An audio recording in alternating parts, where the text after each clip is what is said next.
Bienvenue dans le monde merveilleux du temps, où chaque millième de seconde ouvre devant nous un voile de mystère.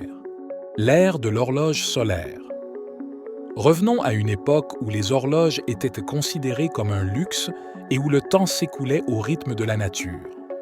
Les jours étaient mesurés par le mouvement du soleil et la longueur de l'ombre.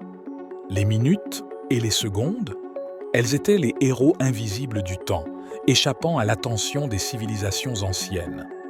L'ère des découvertes. Avec l'apparition des barres des minutes et des secondes sur le cadran d'une montre, un nouveau monde de précision et de mesure s'ouvre. Au XVIIe siècle, les minutes sont devenues un élément important de notre temps et, depuis le XIXe siècle, les secondes ont ajouté de nouvelles notes à la mélodie de notre vie. La magie des milliers. En un millième de seconde, le monde prend sa course étonnante. Les trains se déplacent de quelques centimètres, les sons parcourent 33 centimètres et la lumière parcourt la distance astronomique de 300 kilomètres. Héros invisibles de ce temps, ils nous offrent de nouvelles perspectives sur la réalité.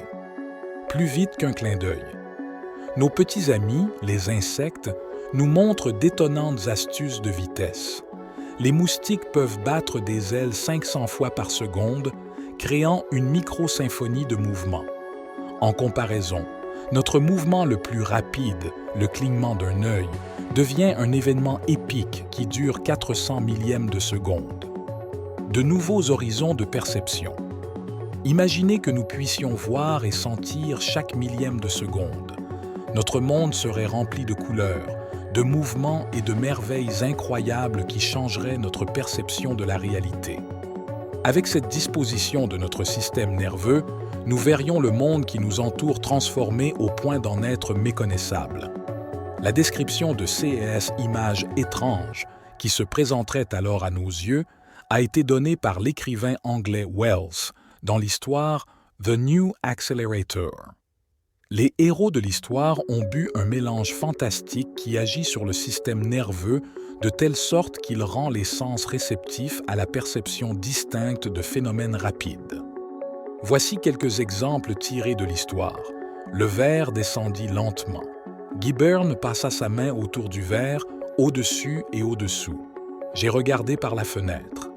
Un cycliste, figé sur place, avec un nuage de poussière figé derrière lui, rattrapait un pantalon qui, lui non plus, n'avait pas bougé d'un pouce.